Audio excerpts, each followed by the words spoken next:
How's it going, everybody? This is Expat Stacker. I want to talk to you in this video about persuasion. A lot of people have strong economic or political opinions, and they try to persuade others into thinking one way or another, especially during an election year. And that's okay. There's nothing wrong with that.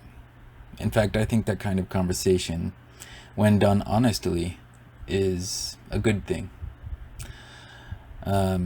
But persuasion can be a tricky thing. For example, although it's a lawyer's job to persuade people, did you know that in a court of law during a trial, when a lawyer is examining or cross-examining a witness, they can only ask them questions. They can't tell them anything, they can't accuse them of anything, and they can't directly assert anything to the witness. That is against procedural codes. Lawyers make a case which is based solely on facts, evidence, and the answers to the questions that they ask.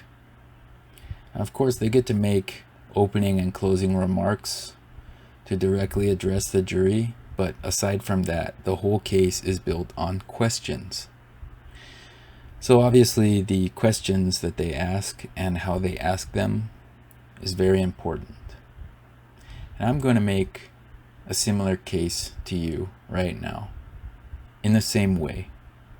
I'm just going to ask you some simple questions which have concrete, factual answers. And I will show you the answers on the screen. That way you don't have to spend a ton of time looking for those answers just in case you don't have them or you don't know them. And if you'd like to fact check me on any of this information, that's fine. I'm going to limit myself to 11 total questions.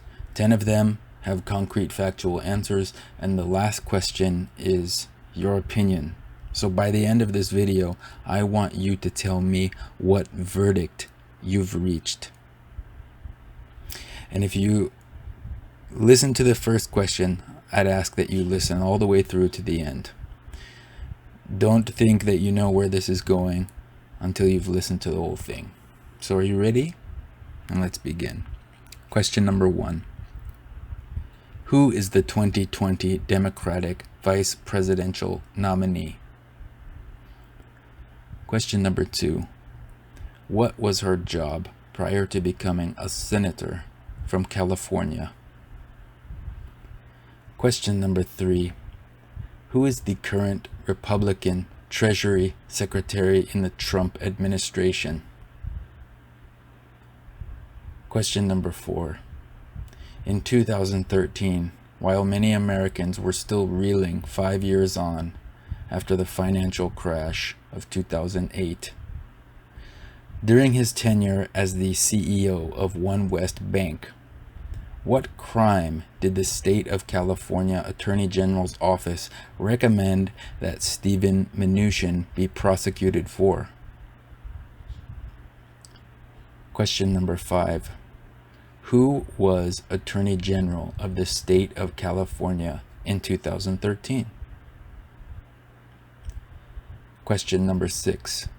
Who refused to prosecute the case against Steven Mnuchin despite her own office spending time, resources, and taxpayer money to determine that there was evidence of over 1,000 illegal foreclosures against working-class Americans and enough evidence to win the case at trial? Question number 7. Who was the only Democratic candidate that Steven Mnuchin donated to in 2016?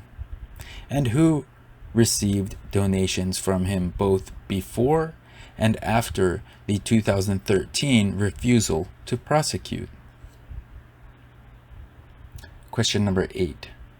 In 2013, who did the California State Attorney General decide to aggressively target for prosecution? Question number 9. With Steven Mnuchin and Kamala Harris now at the top levels of government, and with the contrast in how they use the law towards regular working class Americans versus how they used it to help one another escape justice and climb the pillars of power, do you trust either of them to lead the effort to, quote, help regular working class Americans who have been hit by this pandemic? Question number 10. This begs the question, does whoever wins in November of 2020 actually make that big of a difference in your financial life? Not talking about culture war stuff here or any of that type of stuff. Talking economics. Now, last question. This is question 11. And this is the one that I want you to answer with your opinion, with the verdict you've reached after seeing the evidence from questions 1 through 10. Although they can manipulate a lot about the currency supply, interest rates, etc., regardless of who wins in 2020, do you know what form of money they cannot manipulate? Which form of money do you want to trust? Their system or the form of money that they cannot manipulate? Leave your thoughts in the comment section. This is Expat Stacker, and I'll catch you on the flip side.